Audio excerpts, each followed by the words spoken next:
A ver. Saludos. Un pequeño vídeo. Una clase que yo creo que es la mejor cerveza congoleña que he probado. Hay otra que se llama Ngok, que tiene un cocodrilo, un dibujo de un cocodrilo, que también está muy bien, pero da un poquito de dolor de cabeza. Pero la clase es realmente clase. Está muy bien. Bueno, pues voy a hacer un vídeo. Espero que se me oiga.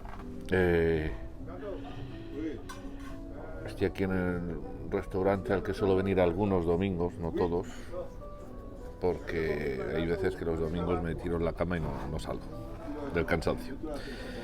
Pero bueno, va a salir ya el último episodio del podcast de Paseando con Oliver Sacks.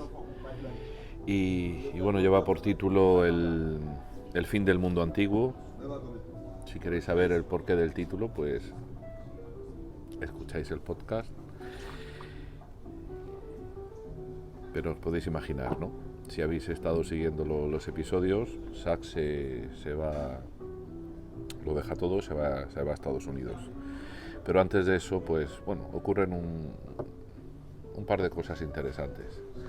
Algo a nivel profesional, que bueno, que le imprimirá cierto carácter, porque encontrará a dos profesores muy distintos o a dos médicos muy distintos, y luego algo relacionado con lo personal y concretamente con su sexualidad y con sus relaciones, ¿no? En este caso con otros hombres que bueno, como él dice, ya le iba tocando, ¿no? Así que es una forma de terminar esta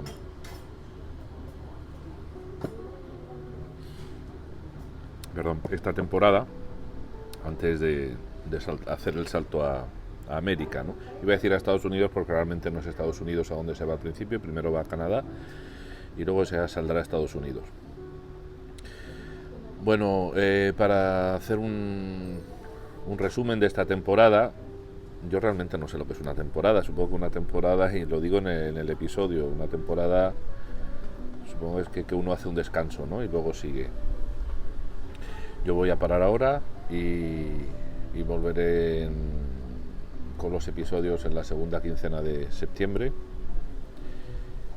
Y a partir de ahí, bueno, seguiremos incidiendo en la biografía pura y dura, avanzaremos en la biografía, pero la idea es intercalar más capítulos de sus libros con sus correspondientes estados o explicaciones, no ya tanto médicas, porque uno no es médico, uno es estudiante de psicología, pero sí con las explicaciones dentro de mis limitaciones psicológicas o neuropsicológicas de lo que ocurra con el trastorno que Sacks nos presente, ¿no? Y espero pues poder dedicarle el tiempo suficiente y la atención suficiente a que los episodios sean, si no que tengan más interés, que al menos sigan teniendo el interés que parece que están teniendo, ¿no? Es cierto que en el formato podcast he mirado otros. No es algo donde la gente establezca mucha conversación. Hay podcasts donde evidentemente hay muchos comentarios, pero bueno, va subiendo poquito a poco las suscripciones. Yo sé que hay gente que hace grandes publicidades de sus podcasts. Yo no la he hecho. Yo durante un mes o dos pagué una suscripción en iVoox para que simplemente lo posicionaran un poquito mejor, pero ya dejé de hacerlo porque bueno, tampoco le saco un rédito monetario a esto, y no sé, igual algún día me presento, me propongo hacer lanzarlo en Spotify, no sé lo que costará o no costará. La idea es seguir, bueno, de vez en cuando darle un empujón, ¿no? A ver si funciona, por lo menos probarlo una vez, ¿no? Me gustaría seguir con el proyecto un tiempo. Tengo pensado, bueno, pues hacer bastantes episodios, pero también dependerá de cómo me vaya, un poco, pues la vida, los tiempos, etcétera, etcétera. De momento tengo mucha ilusión con seguir con ello, pero ya esta primera, vamos a llamarlo así, esta primera temporada se termina con este episodio, y en un mes y medio más o menos pues volveremos. Voy a cortar un poco, o voy a cortar algo más. No estoy muy activo en las redes sociales, tengo muchísimo trabajo, muchísimo. Y aprovecho aquí que esto lo ven familiares, amigos, familiares que están lejos, más lejos de donde viven mis familiares principales, amigos, conocidos. Tengo muchísimo trabajo, pero por suerte, bueno, el proyecto va a terminar sobre octubre, noviembre. Ahora voy a hacer un descanso a finales de agosto de un mes. Me gustaría bajar, pero no creo que pueda, a Málaga a ver a amigos, a conocidos, pero bueno, andan ahí esos estudios y quiero hacer una asignatura en septiembre. Por lo tanto, vamos a ver lo que se puede hacer. Pero voy a desconectar un poquito de Instagram,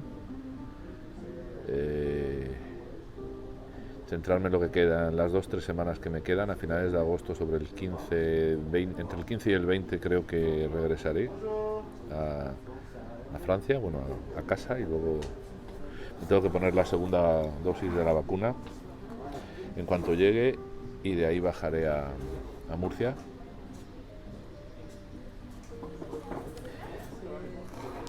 Y luego volvería a mitad de septiembre a Congo, y ya digo, entre un mes y medio, 2 meses, y termino el proyecto. Y luego una temporada sin trabajar, donde tengo que hacer, bueno, una reflexión profunda de qué voy a hacer, en qué voy a continuar. Va a haber un cambio de vida, porque África te consume, es una cosa muy rara, ¿no? Es una gran alegría estar aquí y ver lo que hay y vivirla. Yo llevo haciéndolo desde llevo haciéndolo desde 2008, que fue la primera vez que llegué a Nigeria, a África, Nigeria concretamente. Pasé 2 años, y a partir de ahí ha sido Nigeria 2 años, Congo anteriormente, Angola casi 1 año, Gabón casi 1 año, Libia fueron 2 meses y algo en el desierto, y Trípoli me gustó mucho, pasé 1 semana en Trípoli, y dejé Libia justo 20 o 25 días antes de la guerra, que mataron a Gaddafi. Bueno, a Gaddafi lo mataron un poco más tarde, pero cuando estalló esta primavera árabe, cuando le tocó a Libia, pues yo estuve allí, pues esos 20 días antes. Luego mis compañeros tuvieron que salir, tuvieron que repatriarlos, ¿no? por vía urgente. Y Argelia también. O sea, que han sido años duros, y África te entra por la vena, pero también te consume. Es duro ir a comprar y que no haya, que a la entrada y a la salida esté la gente vendiéndote bananas, limones, y ya no compras nada, ya pues le das 1.000 francos, 2.000 francos, haces lo que puedes, ¿no? Y luego a quién le das y a quién no le das. O sea, hay un desgaste mental, un desajuste ético, que es muy complicado. Hay un chaval que está en la puerta del supermercado al que le doy siempre, pero porque, bueno, es que su trabajo es pedir, es que no pueden hacer otra cosa, y los que están enfermos no pueden, no existe la seguridad social aquí, ¿no? Y bueno, pues quizá por paralelismo conmigo, ¿no? Yo estuve recientemente he estado 4 años con muletas y silla de ruedas, con todas las operaciones de rodilla, y bueno, este chaval tiene una pierna que no puede usar y está con muletas, y bueno, pues a él le doy siempre. Luego, claro, viene mucha gente más a pedir y te montas en el coche, te tienes que ir a casa y ¿qué haces? ¿Sabes? Mentalmente es muy, no sé cómo decir, es complicado tener un criterio, ¿no? Cuando se está en Europa, bueno, uno viaja, pasea por Madrid o por París, por decir dos capitales que conozco muy bien. Bueno, siempre hay gente que te pide dinero y uno pues tiene como un criterio de decir, bah, yo no doy, o yo doy hasta cierto punto. Es complicado. Pero es que aquí es mucho más complicado todavía. Ya empiezan a cantar. Entonces te desgasta mucho. África desgasta mucho. Primero, el trabajo es muy intenso. No siempre ha sido tan intenso, pero este proyecto está siendo muy intenso. Y ya está el cantante. Canta muy bien.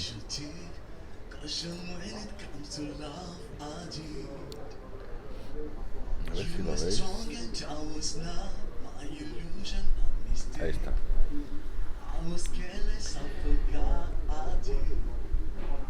Y bueno, no sé si se llama era el mal de Stendhal, cuando estás en un sitio y estás que no puedes dejar de mirarlo, no recuerdo si era mal, no recuerdo.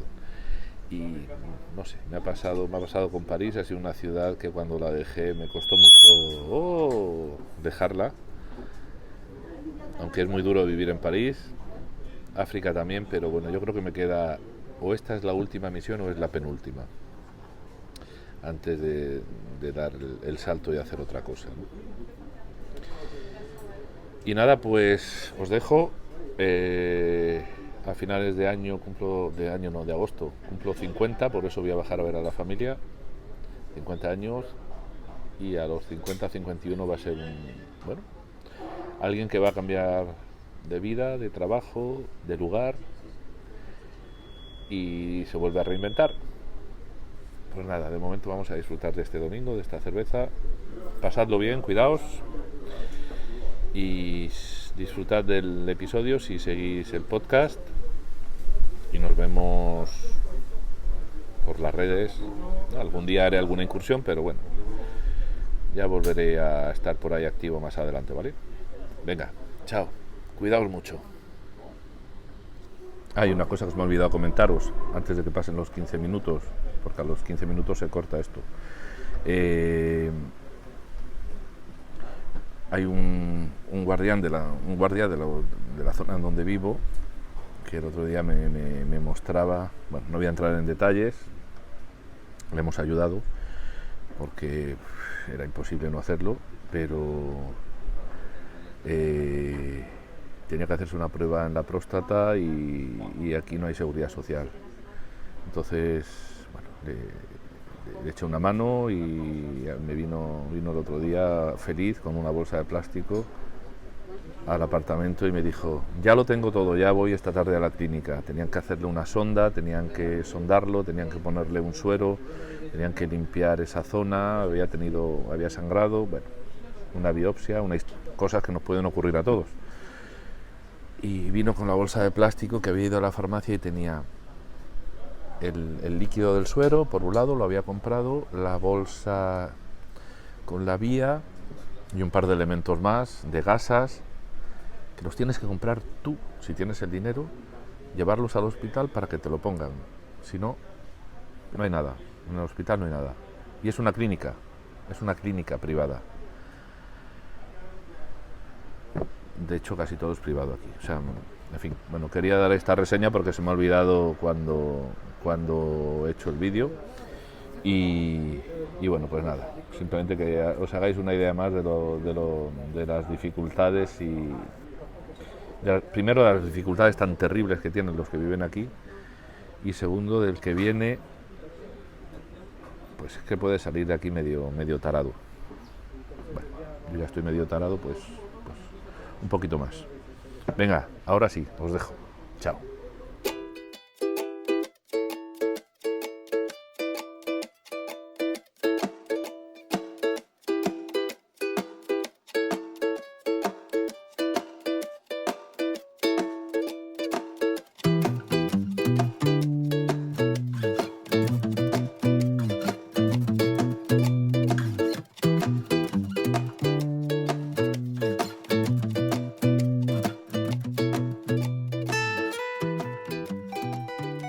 Volví a preguntarme, como me había preguntado la primera vez que fui a Oxford, si de verdad quería ser médico. Me había interesado mucho la neurofisiología, pero también me entusiasmaba la biología marina, sobre todo los invertebrados marinos. Quizá podría combinarlos estudiando neurofisiología invertebrada, en particular estudiando los sistemas nerviosos y los comportamientos de los cefalópodos, esos genios entre los invertebrados. Por una parte me habría gustado quedarme en Eilat el resto de mi vida, nadando, buceando, haciendo submarinismo, dedicándome a la biología marina y a la neurofisiología invertebrada. Pero mis padres se impacientaban. Ya llevaba mucho tiempo holgazaneando en Israel. Ahora estaba curado. Había llegado el momento de regresar a la medicina, de comenzar el trabajo clínico, de ver pacientes en Londres. Pero había otra cosa más que necesitaba hacer, algo que antes hubiera considerado inconcebible. Me dije que tenía 22 años, era bien parecido, delgado, estaba bronceado y seguía siendo virgen.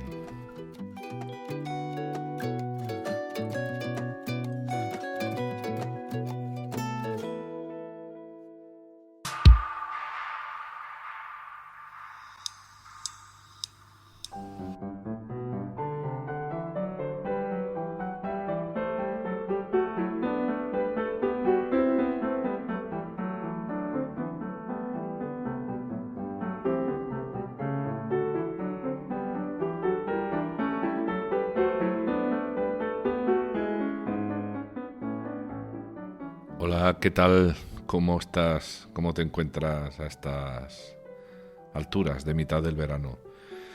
Bueno, espero que bien. Te quiero dar una vez más la bienvenida a este podcast de The New Walker.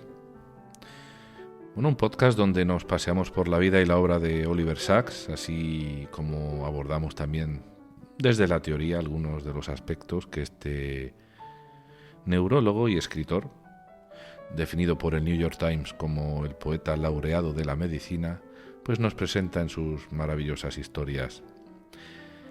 Si ya eres escuchante de este podcast, estás en tu casa. Pero si llegas por primera vez, siéntete bienvenido, bienvenida por todos nosotros. Porque poquito a poco pues somos cada vez más y bueno, somos algo más de 500 personas, con lo cual está muy bien. Y bueno, pues eso, que somos cada vez más los que nos paseamos con Oliver Sacks, ¿no? en este canal. Bueno, pues estamos en otra noche más. Yo te sigo hablando desde Punta Negra, en la República de Congo, en una noche más de esta ciudad realmente de caos, de olor a humo de coche y a cortes de luz a diario o casi a diario por toda la ciudad. Aquí o tienes un grupo electrógeno a gasoil o bueno, mejor no tener nada en el congelador porque se echa todo a perder. Ahora refresca por las noches, con lo cual son agradables los días también. Estamos en la temporada seca y hace menos calor y humedad, pero en septiembre volverá la temporada de lluvias y septiembre está a la vuelta de la esquina y volverá por tanto las lluvias, volverá la humedad y las hordas de mosquitos en busca nuestra, básicamente. Pero bueno, aún no estamos ahí, así que de momento disfrutaré del frescor de la noche congoleña. Es curioso que en mi tierra, en Murcia, haga mucho más calor que en esta región africana en estos meses, así que mucho cuidado frente a este calor a los que lo estáis sufriendo, estéis donde estéis, y mucha agua y mucha sombra si sales de paseo. Vamos a ver, en el episodio anterior comenté que este iba a ser el último y va a ser así, vamos a decirlo de otra manera, va a ser el último de la temporada, palabra que, esta de temporada, ¿no? Que en esto de las series y los podcasts es de obligado uso, ¿no? No sé de qué fecha va una temporada de algo, pero en cualquier caso nosotros, pues vamos a hacer un parón veraniego y regresaremos a mitad de septiembre más o menos. Por ser el último episodio de la temporada, no sé lo que va a durar, normalmente lo que suele durar la media de los episodios. Nos lo vamos a tomar con calma y va a ser mucho menos denso que el pasado. El episodio pasado duró casi 1 hora y 20 minutos. Sé que los episodios largos se escuchan menos que los cortos y lo entiendo, pero tampoco me puedo regir por las estadísticas para decidir cómo enfoco el episodio. Me gustaría que los episodios evidentemente los escuchara el máximo número de personas, pero el hecho es que, bueno, pues hay veces que tengo que tratar temas que quizás son un poquito más áridos, por lo menos así es como concibo yo este podcast, y alguna vez pues me podré pasar de la hora y quizá no sea del mismo nivel de interés que algunos episodios que otros, ¿no? En cualquier caso, yo tomo buena nota de lo que me dejáis en los comentarios, y si más adelante, que tendrá que ser así, tengo que entrar en algún aspecto teórico, intentaré que no sea quizá tan largo y tan árido, intentaré entremezclarlo con algo más, que pueda ser más entretenido, ¿no? Por lo tanto, pues vamos en este episodio a volver a Inglaterra, pero no por mucho tiempo, pues al final del mismo Sax dejará el país y de alguna manera, ya te he dicho lo más importante, casi el resumen del episodio, de ahí el título del mismo, ¿no? El fin del mundo antiguo. Y quiero hablaros un poquito de este título, ¿no? Que realmente no es mío, es robado, como casi todo lo que importa de lo que digo. Y te comento, hace unos años, antes del gran desastre de mi rodilla, hace unos años, bastantes años, no sé si fue en el año 11 o sí, algo así, compré la biografía voy a decirlo como suena en castellano, Henri Cartier-Bresson, quizá el fotógrafo francés, quizá el que más me ha influido a mí, ¿no? en mi muy modesta forma de hacer fotografía. Es una biografía que la escribió un señor, se llama Pierre Assoulin. La tuve que leer en inglés, no la encontré en español, con lo cual pues me enteré, supongo que de la mitad de las cosas, pero como estaba tan interesado, pues llegué hasta el final. Y uno de los capítulos de esta biografía se titulaba precisamente así, ¿no? El fin del mundo antiguo. Por cierto, fue un libro que leí en un mes, en alta mar, en una barcaza gigantesca. Compartí habitación con 3 angoleños cuando estuve auditando a unos operarios y a unos supervisores en una empresa petrolera en aguas de Angola. Y resulta que me había tocado una cama superior y tenía que subir y bajar unas escaleras de estas de literas, ¿no? Fue un poco extraño aquel tiempo en aquella barcaza. Y como decía, uno de estos capítulos se llamaba justamente así, el fin del mundo antiguo. Y yo lo usé para un libro, el primero, un libro que me autopubliqué de fotografías mías, y lo titulé así porque, era el momento en el que estuve todo ese tiempo haciendo fotos con una antigua Canon, que luego pues se la regalé a mi padre, y decidí, pues muy influenciado por Cartier-Bresson, evidentemente, que me lo hizo conocer mi amigo Ricardo, al que le mando un abrazo desde aquí, si me está escuchando. Decidí comprarme una cámara Leica, concretamente porque Cartier-Bresson, digamos que es la legendaria cámara que está asociada a él, ¿no? Y yo tenía ganas de probar, ¿no? lo que era aquella máquina, ¿no? que tengo todavía. Y me la compré de segunda mano, y además era un modelo M6, es un modelo M6 de película, de tal manera que yo pues revelo en casa, en el cuarto de baño, cuando tengo bastantes carretes para revelar, y pues fue algo completamente distinto al digital, ¿no? El caso es que aquel libro que contenía fotos hechas con la Canon, pues lo titulé El fin del mundo antiguo, como he titulado este episodio. y porque para mí de alguna manera era, pues a nivel fotográfico era cambiar de tipo y de estilo, ¿no? de cámara y quizá también de estilo de ver las fotos, ¿no? O sea, otra manera de ver las fotografías. Lo que ocurrió es que para mí fue el fin del mundo antiguo, pero en cuanto a la ausencia del dolor, ¿no? Porque pocos meses después de publicarme aquel libro y recibirlo en casa y empezar casi a hacer fotos con la Leica, me ocurrió el fatídico accidente médico, ¿no? En la rodilla y bueno, dejé el mundo antiguo y pasé a uno nuevo, pero en donde el dolor estaba presente y de forma crónica, ¿no? Bueno, si acabas de llegar a este podcast, te remito al primer episodio por si quieres conocer un poquito más de todo esto que cuento. Bueno, pues para Sachs, en este episodio también termina el mundo antiguo y vamos a ver los eventos más significativos que ocurrieron pues antes de que terminase este mundo antiguo para él.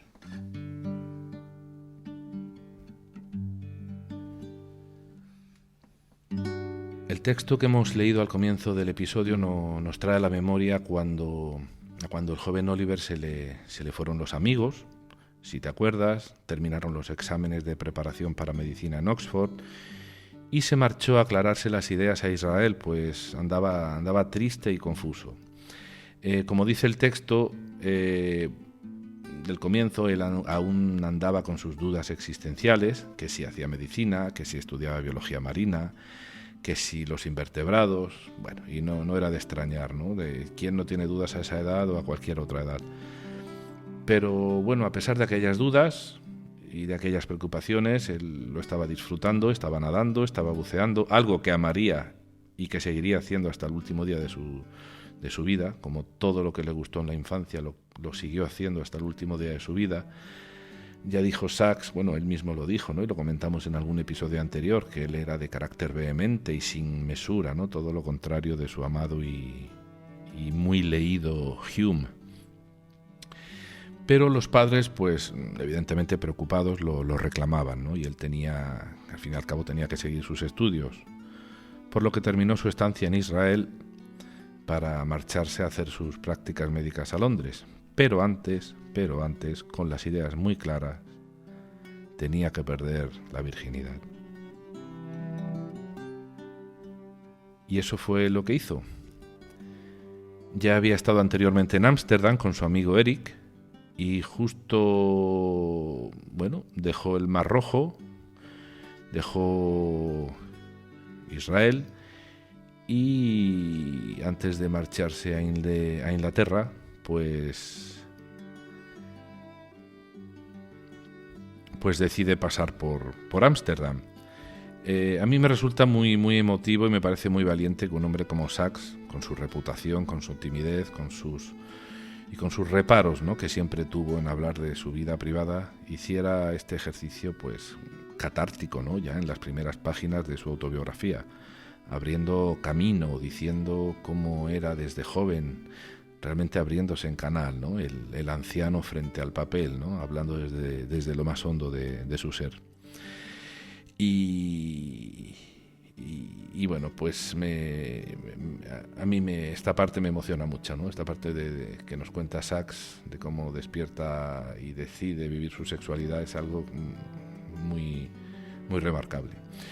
Pues el caso es que se fue a Ámsterdam y como según él, como no había libro o manual sobre cómo perder la virginidad, pues recurrió a lo que se recurre en muchas ocasiones para desinhibirse, al alcohol.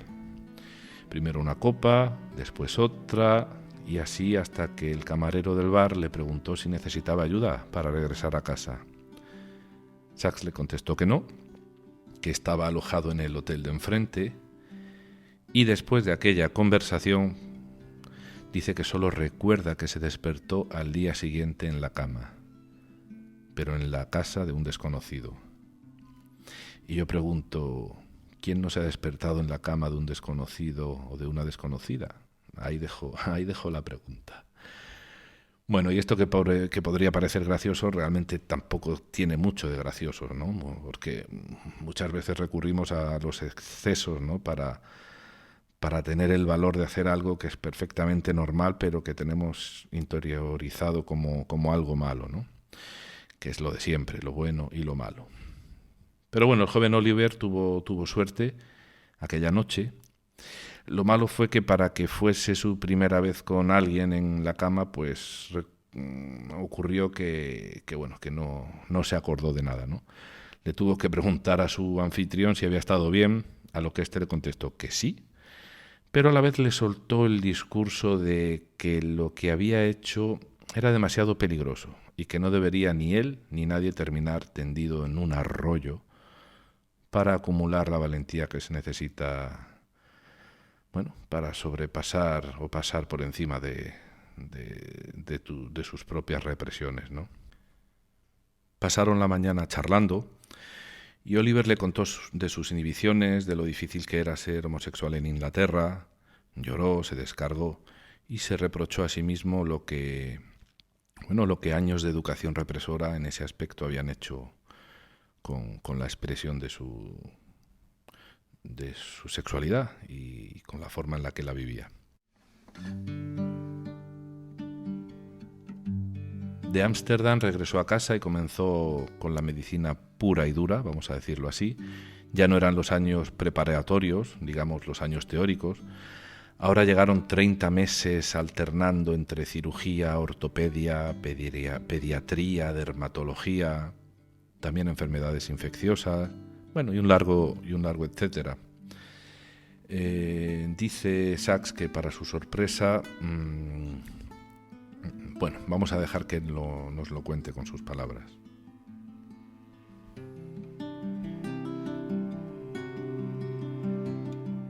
Para mi sorpresa y para la alegría de mi madre, sentí una inclinación especial por la obstetricia. En aquellos días, los niños se tenían en casa. Yo mismo había nacido en casa, al igual que todos mis hermanos. Los partos quedaban en gran medida en manos de las comadronas y nosotros, como estudiantes de medicina, asistíamos a las comadronas. Recibías una llamada telefónica, a menudo en plena noche, y la operadora del hospital te daba un nombre y una dirección, y a veces añadía, «Date prisa». La comadrona y yo, cada uno en su bicicleta, nos encontrábamos en la casa y nos dirigíamos al dormitorio, o de vez en cuando a la cocina. A veces era más fácil dar a luz sobre la mesa de la cocina. El marido y el resto de la familia esperaban en la habitación contigua, y sus oídos aguardaban impacientes el primer llanto del bebé. Lo que me entusiasmaba era el drama humano de todo aquello. Era real en la misma medida en que el trabajo hospitalario no lo era, y también era nuestra única posibilidad de hacer algo, de desempeñar un papel fuera del hospital.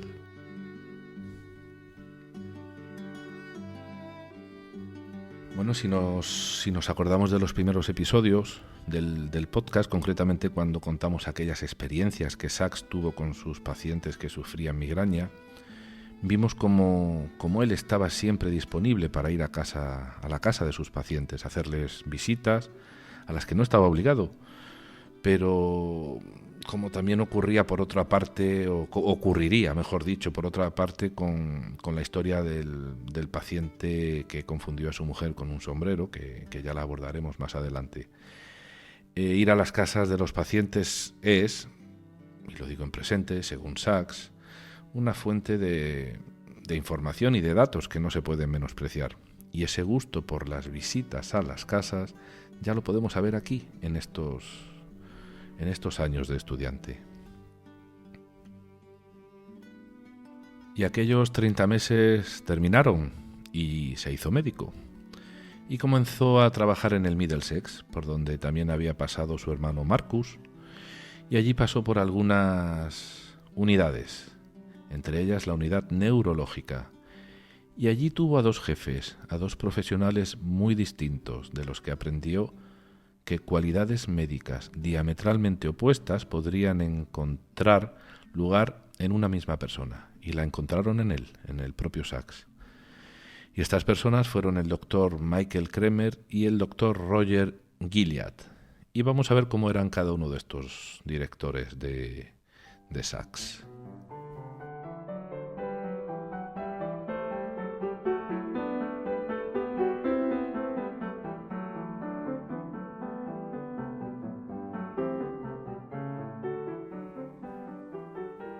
El doctor Kremer, según nos cuenta Sachs, era simpático, afable, dulce, era muy accesible por los estudiantes y tenía una risa irónica como retorcida.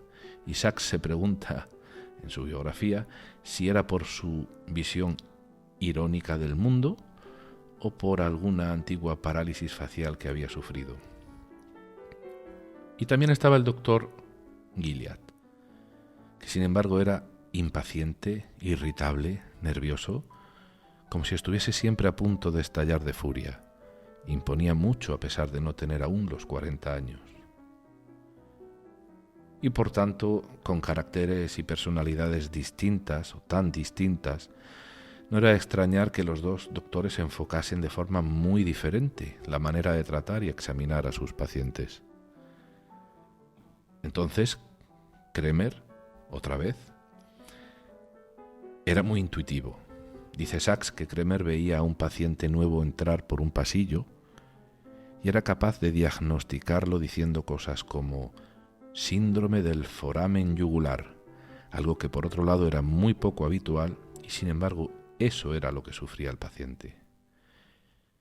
Gilliatt, sin embargo, hacía ir a los alumnos paso a paso, siguiendo una rigurosa metodología. Los nervios craneales, sin omitir ninguno, y son muchos los nervios craneales. Luego el sistema motor, luego el sistema sensorial, siempre en un riguroso orden. Así que Gilliatt era, según Sachs, sobre todo un científico, un neurofisiólogo de formación y temperamento. Y con el tiempo, sin embargo, Sachs fue descubriendo que no era tan huraño como lo parecía.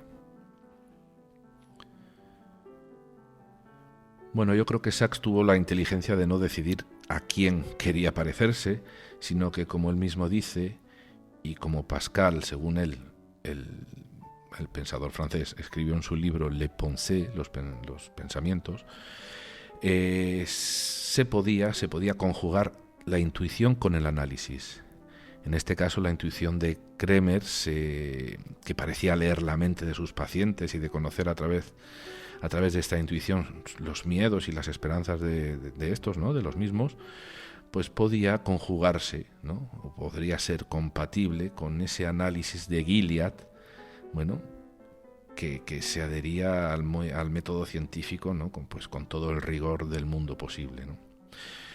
Fue, sin embargo, Kremer quien aconsejó al joven Oliver de trasladarse a Estados Unidos para estudiar y trabajar, y que no se quedase en Inglaterra.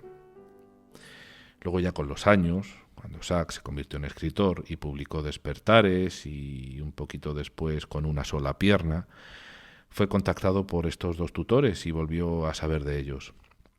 Sachs nos cuenta en su autobiografía que los dos doctores lo influyeron de forma positiva, pero de forma muy distinta. Kremer lo enseñó a ser más observador e intuitivo, y Gilliatt lo enseñó a considerar todos los mecanismos fisiológicos que intervenían en la dolencia del paciente. Más de 50 años después, dice Sachs, los recuerdo a ambos con afecto y gratitud.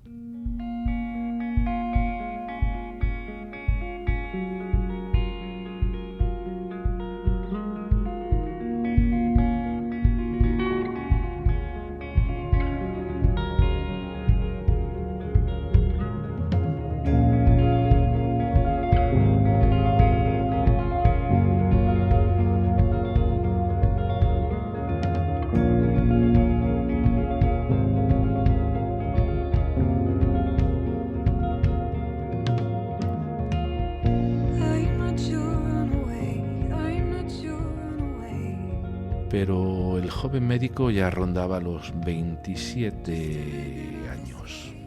Y además de ser médico, de ser hijo y de ser un devorador de libros, pues también quería que lo quisieran. Todavía en Inglaterra estaba castigada la homosexualidad, y en este capítulo Sachs nos menciona el caso de Alan Turing, ese matemático inglés que fue también interpretado por el actor Benedict Cumberbatch, que tiene un nombre un poquito complicado. Bueno, no sé si habéis visto la película no, creo que no se llegó a traducir al español, se llamaba The Imitation Game. Y bueno, si no la has visto, te recomiendo que la veas, porque es muy interesante. Bueno, pues a pesar de que Turing, ¿no?, este matemático, ayudó a acabar con los nazis en la Segunda Guerra Mundial gracias a que inventó, pues una máquina para descifrar claves, que los nazis se comunicaban en clave entre ellos por radio. Pues a pesar de que inventó una máquina para descifrar claves y ayudó, como acabo de decir, a que los aliados ganasen la guerra, además esta máquina quizá fue la precursora de los ordenadores. O sea, a pesar de la grandeza del trabajo de esta persona, de Turing, pues Inglaterra no le perdonó por ser homosexual y lo castraron químicamente. Así que, pues a Oliver, frente a la llamada implacable, irremediable biológica de querer vivir su vida, a pesar de que también estaba bajo la mirada de sus padres, pues aún vivía con ellos, bajo el mismo techo. En sus ratos libres salía por el Soho de Londres a pasear y a comer sus pasteles y a comprar sus cigarros favoritos. Y había un lugar en donde la gente ponía anuncios para ligar, pero de una forma velada. Oliver, pues un día anotó el teléfono de un tal Bud, B-U-D, Bud o Bud, vamos a llamarle Bud, que anunciaba que le gustaban mucho las motos y todo lo relacionado con este mundo. Así que con ese radar afinado a las sutilezas y a los códigos encriptados, casi como si se tratara del propio Turing, salvando las diferencias en cuanto al contenido de los códigos, pues Sachs tomó nota del número y llamó por primera vez en su vida a un desconocido. Bud tenía una BSA Gold Star, una moto de 500 centímetros cúbicos, y Oliver tenía su Dominator de 600 centímetros, me hace gracia, Dominator, de 600 centímetros cúbicos, que ya la comentamos en el capítulo aquel del motorista y la abominación. Pues resulta que quedaron a encontrarse en un bar de moteros, se encontraron y se dieron la mano de forma muy seria. Y admiraron cada uno la moto del otro, como seguro esto forma parte de algún código de moteros, y salieron en fila, cada uno en su moto. Bud fue delante y Sachs pues iba en su moto detrás. Y usando las propias palabras de Sachs, observaba al gallardo Bud, un caballero andante de la carretera, subido a su corcel con su armadura de cuero negro. Me hace mucha gracia que un señor de 81 años, sabiendo que estaba muy enfermo, pues se enfrenta a su autobiografía con esta apertura y con este sentido del humor. Es maravilloso. Pues a partir de aquí, Bud y Oliver estuvieron juntos una larga temporada, fueron amantes, pero quizás sin hablar nunca de amor. Sachs acabó con el tiempo el internado, su trabajo, y tenía que hacer el servicio militar que tanto había pospuesto por los estudios, y pues le dio vueltas al tema y decidió hacerlo en Canadá, porque Canadá, por ser un país de la Commonwealth, pues podía hacer allí el servicio militar. Así que en una de estas, pues un día le escribió una carta a Bud diciéndole que se iba y que seguramente no volvería. Sachs nunca pensó que esto le afectase a Bud, pero no fue así. Este le respondió que se sentía desolado, y el joven Oliver entendió en ese momento que Bud se había enamorado de él y que le había roto el corazón.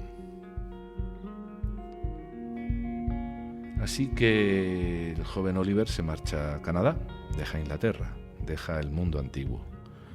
Pero en realidad nunca se deja el mundo antiguo por mucho que queramos hacer un órdago en nuestra vida. El mundo antiguo también somos nosotros, también está en nosotros. Y Sachs llevaría el sentimiento de abandono de sus padres, el de sus hermanos y sobre todo el de su hermano Michael por su enfermedad mental. Y también se llevaría para siempre ese sentimiento de estar en deuda eterna con lo que su país le había dado, el idioma y su vasta cultura.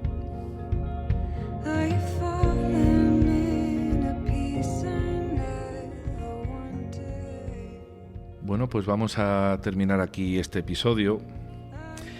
Un episodio que nos deja en un punto de inflexión clave en la vida de Sachs, un joven que ya es médico, que tendrá que hacerse su camino y pulir toda esa valía, excentricidad, esos intereses, esos despistes, esas maneras y también ese amaneramiento en sus formas de expresión, para convertirse con el tiempo en el científico compasivo y en el contador de historias que fue.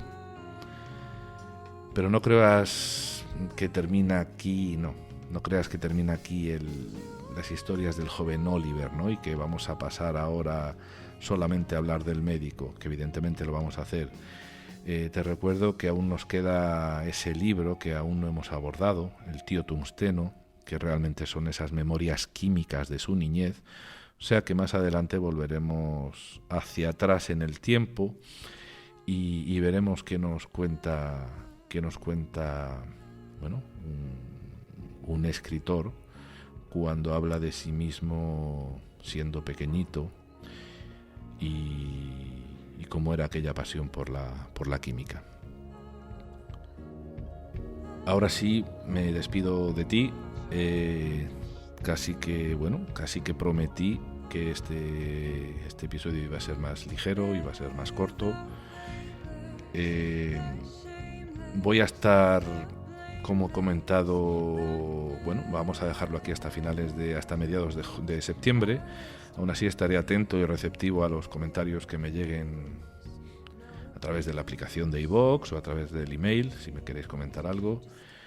Y nada más, no te voy a entretener más, te deseo un feliz verano, espero que te haya gustado este episodio, que hayamos por lo menos cerrado esta parte, la parte en la que Sachs abandona, esto sí es cierto, definitivamente Inglaterra, y espero que nos volvamos a encontrar paseando con Oliver Sachs en la segunda quincena de septiembre.